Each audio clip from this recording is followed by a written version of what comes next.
All right, so today we are going to make a cribbage board, but it's going to be a little bit different than your standard cribbage board. It is going to be a travel cribbage board. So it's going to be a little box that the end opens up to slide your cards in there, along with your cribbage pieces, and then on the top will be the playing board. So I'm going to make it out of two different woods. So I have some Chechen, I think it's pronounced. Your enunciation may vary.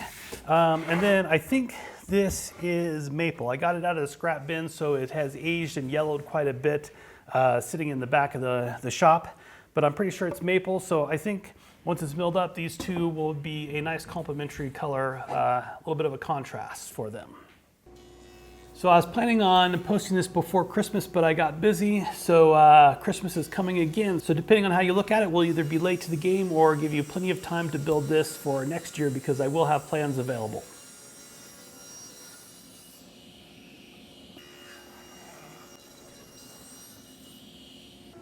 All right, so the cribbage boards themselves are only a few inches long, but it's a lot safer to send a longer board through the planer than it is a short board through the planer. And it's also a lot faster to send one board than have to try to feed multiple boards in there. So I'm going to make multiple cribbage boards at a time here. I think I'm going to be able to get about 7 or 8 out of this one board. So then once we get a little bit further on down the road here in our assembly process, then I will cut them apart into the individual boards. All right, so I want to inlay some accent wood down the center of the top of the cribbage board just for some decoration. So I've set up my dado blade here so that way I can cut a dado in here for this piece to slide into. And I'm going to run it through, turn it around, and then run it through again, and that will guarantee that I'm dead center on my board.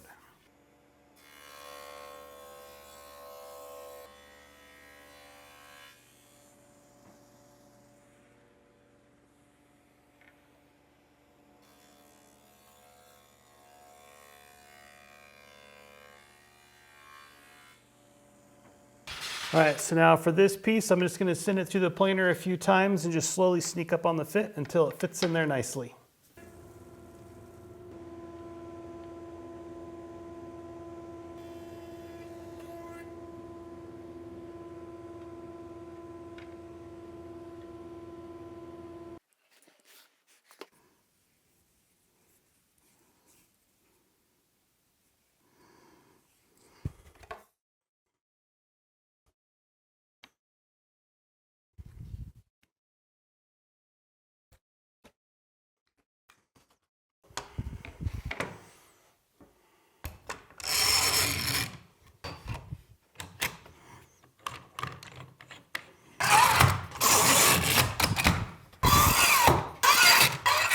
All right, I have enough clamps.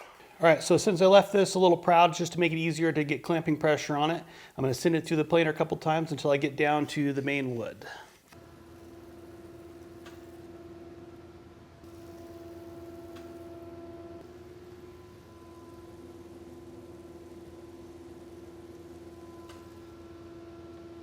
All right, so the top and sides are going to be joined together with a rabbet here. So what I've done is I've set up my dado stack with a sacrificial fence to protect the main fence. And then I ran a test cut here just to make sure I'm happy with that fit. So now they got that dialed up, so I'm just going to cut these dados.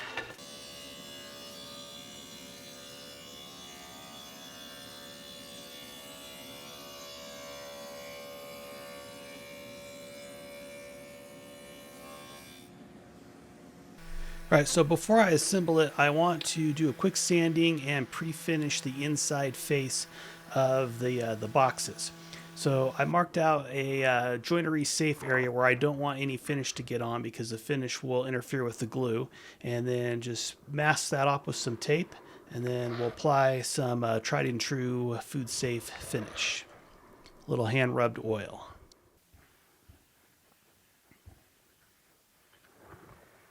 Chechen looks kind of like crap when you first plane it and sand it, but once the oil hits it, it really brings that color out.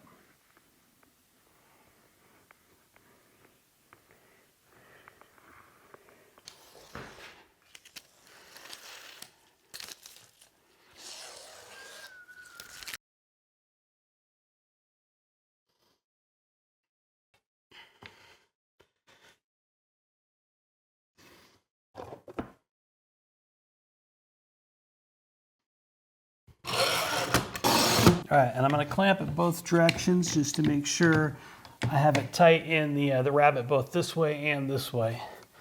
So start with gentle clamping on this side and then slowly tighten each one up.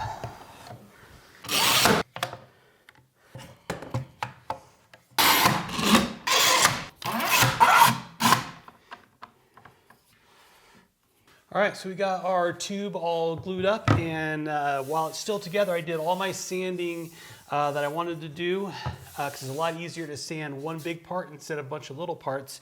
And then once I get done, before I finish, I'll do a final pass just to clean up any bumps and bruises and other marring that we're gonna do to this thing as we finish constructing it.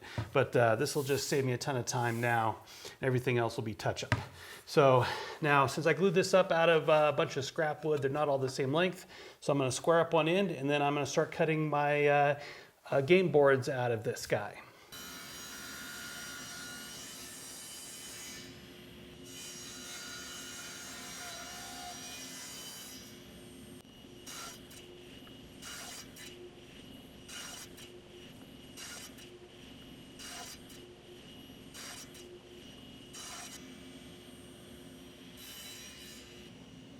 All right, so now that we have our game boards cut to length, I'm going to spend a few minutes here to cut out our tops and bottoms.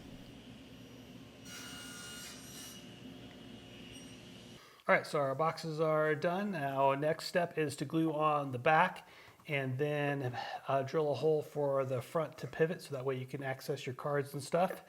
Now, when I cut these guys, I made them a little bit oversized because trying to cut these guys exactly to fit here and then try to clamp it and hope that it doesn't slide with the glue and whatnot can be kind of tedious. So I just made them about an 1/8 inch oversized so that way I can clamp them down or glue them down like this and then just use a pattern router bit to flush trim it, and I don't have to worry about all that tedious stuff. All right, so first, before I glue the back on, I'm going to double stick tape the front on because it's also a little bit wider. That way I can pattern route it to fit perfectly as well, and then drill the hole for the pivot all the way through so that will line up perfectly as well. And then I will pull the tape off and then just glue our little pivot pin in place. So let's do that. All right, so normally I would put some blue tape down to make it easier to get the double stick tape apart, but I had a roll of blue tape in my hand 10 minutes ago and I set it down somewhere and can't find it. So we're just gonna carry on without it. I might regret this later, but regrets are what keeps life exciting, I think. So do something you regret.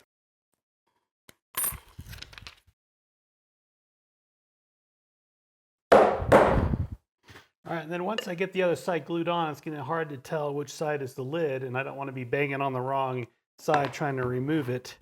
So that might be kind of a fun game, but I think I'm just going to gently mark with a little pencil which side is the lid to solve that problem.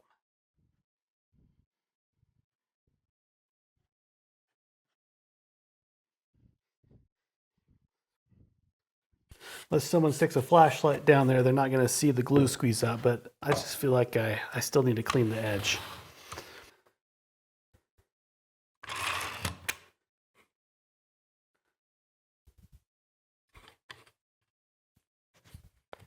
And I know you're thinking I'm gluing in grain to long grain crossways. Is that going to cause a wood movement problem? And I've built these before and it wasn't a problem at all. And I think that's because this is so small, like these are such small pieces that the movement is so negligible that it doesn't cause any problem. So I think on really small stuff like this, you can break the rules a little bit or get away with more before it becomes a problem.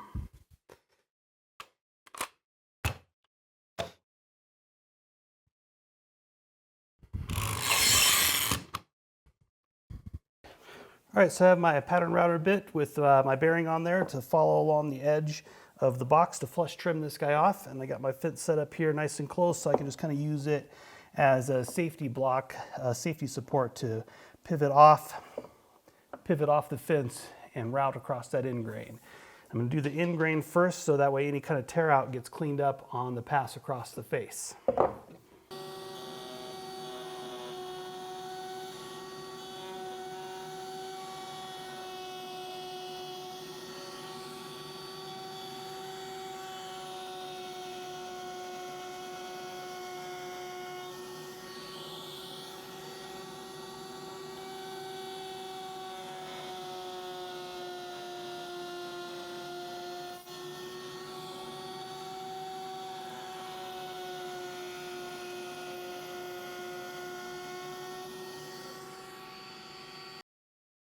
I'll do a little layout here.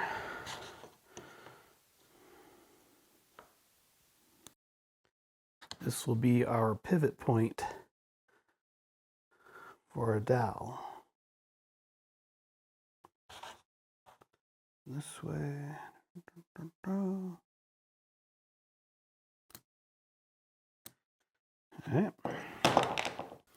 All right, so I got my depth stop.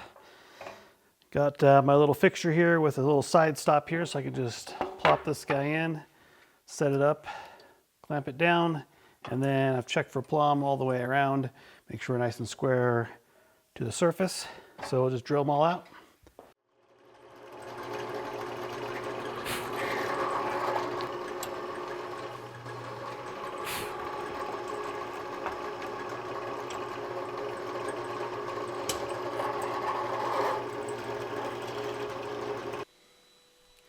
All right, so in the plans, I will provide a CNC file that has all the hole locations on them.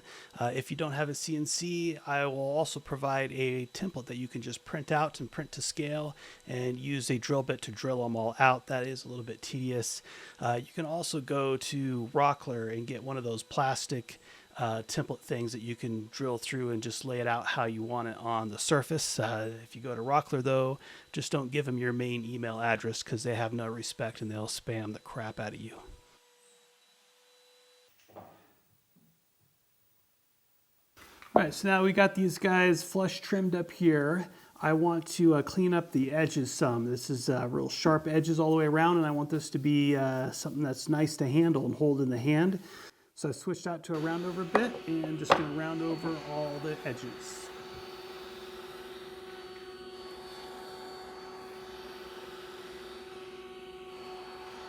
All right, our little travel size cribbage board is coming along here. I got everything rounded over and sanded smooth and nice and cleaned up. So now it's time to break that double stick tape off here so we can put a pin in it so it can pivot, and then also put a little magnet on there so when you swing it closed, it stays closed.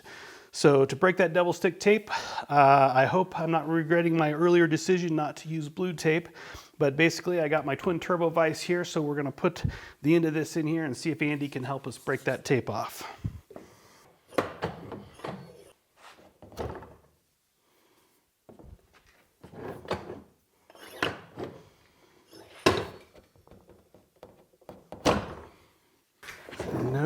No dice here. All right, let's try a different way here. I was hoping I could just snap it off.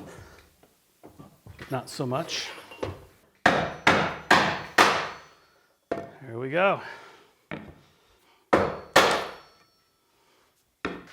right, so that worked really well. Now on to problem number 2. See if I can get that sticky tape off this side now. I'm hoping I can just get a little piece going. I can just peel it up. And that looks like what's happening, so not a problem.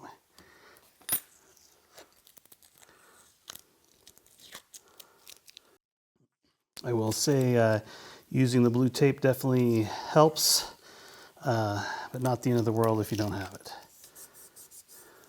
There we go, still nice and smooth, just like when we sanded it.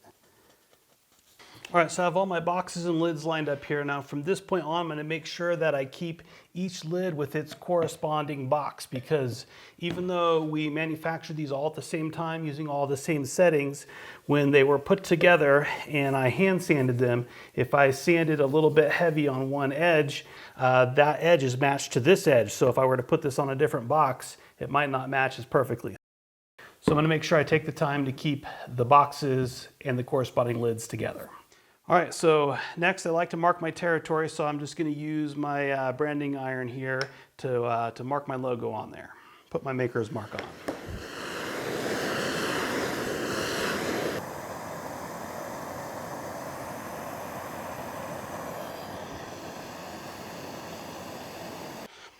All right, so the scorch mark around some of these guys, just gonna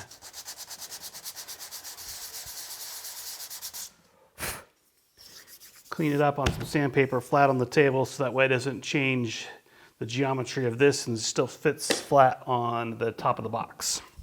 All right, so I'm set up here with a bit about the same size as my magnet, and the pivot point I'm just going to drill across diagonally from it because I think that's just a good spot to put that magnet. So we're going to set up here, got a depth stop, we're just going to drill these guys out.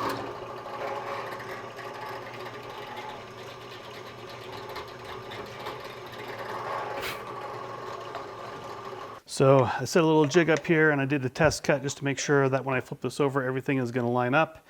And then now I can drill my hole diagonally across my pivot point. So it'll be in the right spot.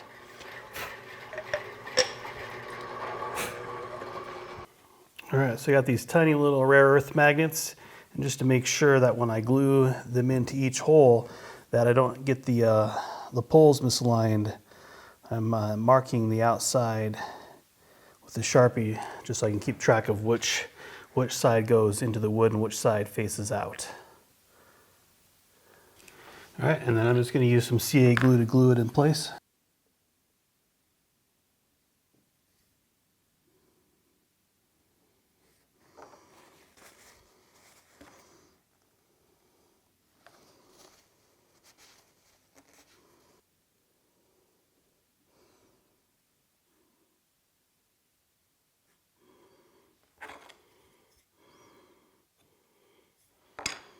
All right, and then to get rid of that last little bit of glue residue from gluing the magnet in, I'll just do a little sanding on a nice flat surface here.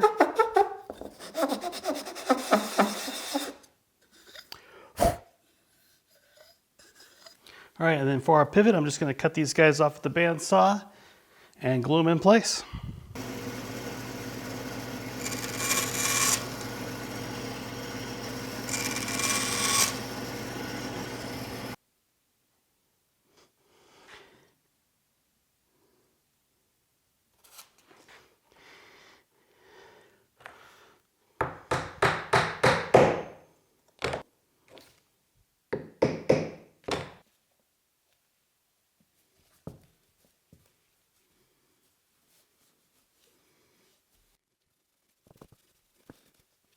All right, we're going to finish it off with a little hand-rubbed oil finish. Now the pegs and cards fit in there perfectly. If you want to build one of these guys, I will have plans available on my website. And if you want to purchase one of these instead of build it yourself, I will have a link to my purchase page as well. Thanks for watching.